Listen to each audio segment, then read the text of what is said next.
با نام و یاد خدا. دوستان سلام، امیدوارم که حال دلتون خوب باشه، سلامت باشید، هر کجای این کره خاکی که هستید رو به راه باشید. اومدم با پنل قدرتمند BPB پیشنهاد میکنم که حتما از این پنل استفاده بکنید.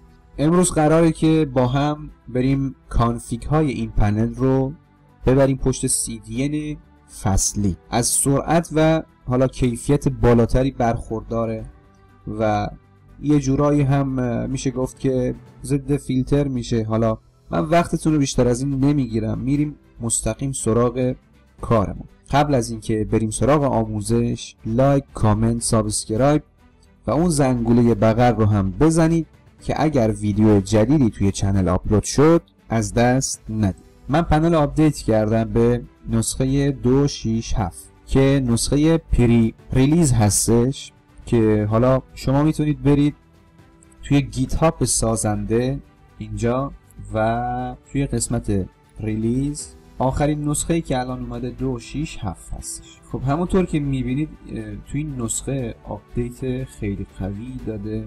این قسمت فول نورمال سابسکریپشن یه قسمت خیلی عالی و جذابه که راجع به این و یک سری از نکات دیگه‌ای که قراره حالا داشته باشیم توی این پنل یک ویدیو جداگونه تهیه میشه که بتونیم کاملا این پنل رو باهاش کار بکنیم. حتما اینو فراموش نکنید.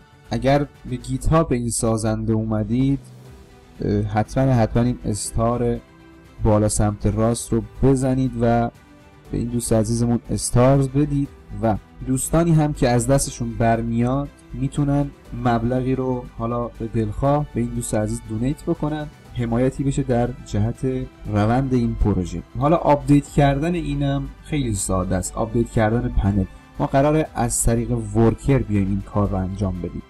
کاری با پیجز نداریم، میایم از طریق ورکر. خب وقتی که حالا این پروژه میایم که این قسمت ریلیز، وقتی که وارد قسمت ریلیز شدیم میایم پایین، همین نسخه 2.6.7 رو میایم پایین، اینجا روی asset کلیک میکنیم و این worker.js رو دانلود میکنیم. وقتی که دانلودش کردیم میریم توی کلود فلرمون. خب همون جایی که حالا پروژه‌ای که حالا از قبل با هم ساختیم توی ورکر کلود فلر رو بالا میاریم. از این قسمت ورکر هم پیجز و این بالا ادیت کد رو میزنید و تمام کدهایی که توی worker.js که دانلود کردیم کپی میکنید، میارید توی قسمت worker.js جایگذاریش میکنید. خب و بعد دیپلوی رو میزنید. خب دیگه کاری با این قسمت حالا ما نداریم. میریم توی فصلیمون. این دقیقا همون اروری بود که توی آموزش قبل میخواستم توضیح بدم، به خاطر اینکه ما حالا از فیلتر شکن استفاده نکردیم واردش شدیم و این ارور رو داده. خب حالا من فیلترم روشنه. خب رفرش میکنم صفحه رو، صبر میکنیم لود بشه. قسمت CDN اینجا یک کریت CDN میزنیم. خب وقتی که کریت CDN رو زدیم تو قسمت سرویس نیم یک اسم وارد میکنیم و یک دامینی که ساخته نشده باشه کلا. اینم از دامین من.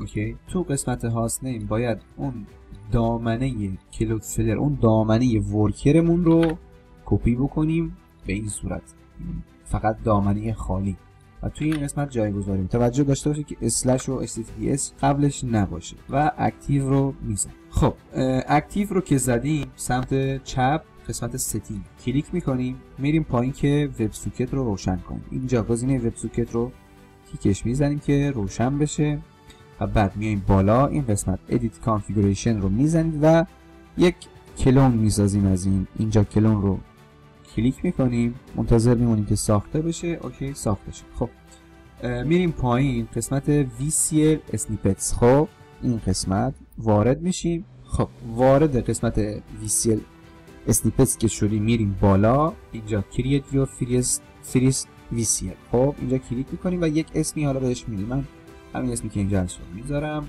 این تیکر کد رو من براتون پایین همین ویدیو توی کپشن میذارم که استفاده بکنیم و در آخر هم کریت رو میزنیم. ساخته شد و اینجا اکتیو رو میزنیم. خب صبر میکنیم اکتیو شد. حالا میریم سراغ پنل، میایم پایین اینجا نورمال سابی که داریم رو کپی ساب میزنیم، کپی میکنیم. سابسکریپشن گروپ و سابسکریپشن ستینگ اینجا حالا من از قبل داشتم و اینجا کپی پیستش میکنیم، اوکی رو میزنیم میایم بیرون. خب اینجا یک بار آپدیت میکنیم. خب آپدیت شد و این 6 تا کانفیگ رو برای من داد.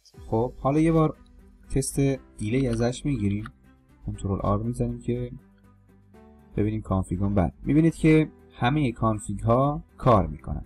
خب حالا به دو روش میتونیم کانفیگ ها رو ببریم پشت CDN فصلی. حالا مثلا یکی از این کانفیگ ها رو من میگیرم، کنترل C و کنترل V میزنم که این پایین برای من ایجاد بشه. باز میکنم کانفیگ رو، این بالا که باید IP تمیز ما باشه یا سایت مثلا اسپید تست، این پایین SNI رو هم اسپید تست میکنیم و آلوین سورس رو ترو میذاریم، اون دامنه ای که ساختیم رو میدیم، کانفیگ رو میزنیم. حالا یه تست دیگه دوباره از این میگیریم ببینیم که کار میده یا نه. خب میبینید که کار نمیکنه. میایم این کانفیگ بالا، این آی پی تمیزی هستش که برای فصلی من استفاده میکنم. به جای اسپید تست آی پی فصلی رو میذاریم اینجا و به بقیه تنظیمات دستی نمیزنیم. کنترل آر یه تست دیلی میگیریم، میبینید که جواب داد. الان کانفیگ کار میکنه و پشت CDN فصلی هستش.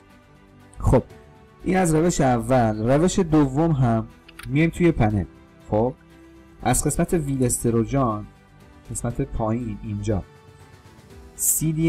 کاستوم CDN هاست رو، اون دامنه ای که توی فصلی زدیم میذاریمش اینجا و اینجا هم IP تمیزی که حالا برای فصلی هست رو میذاریم. این پایین هم حالا سایت هایی که پشت CDN فصلی هستن میذاریم.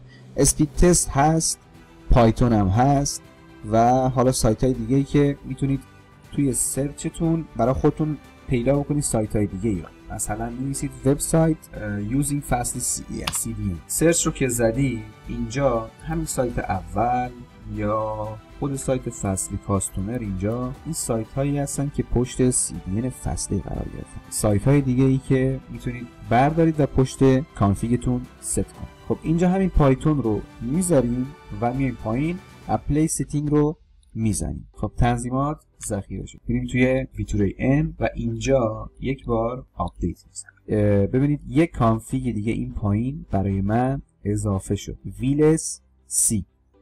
این دقیقا همون کانفیگ هستش که توی پنل مشخصات رو بهش دادیم. این آی پی تمیزمونه. اینجا هم اون سایت، اون دامنه هست که توی فصلی دادیم و این پایین همون python.org. حالا یک بار تست دیلی ازش میگیریم ببینیم جواب میده. نه جواب نمیده. خب میریم توی کانفیگ بازش میکنیم و اینجا آلاین سورس رو روی ترو قرار میدیم. به همین سادگی برمیگردیم یه بار دیگه تست دیلی ازش میگیریم و بعد میبینیم که کانفیگ هم به خوبی داره جواب میده. تست سرعت هم میتونیم ازش بگیریم، اینجا سرعت خیلی خوبی هم داره. امیدوارم که لذت برده باشید، به درتون خورده باشه این آموزش و نهایت استفاده رو بکنید.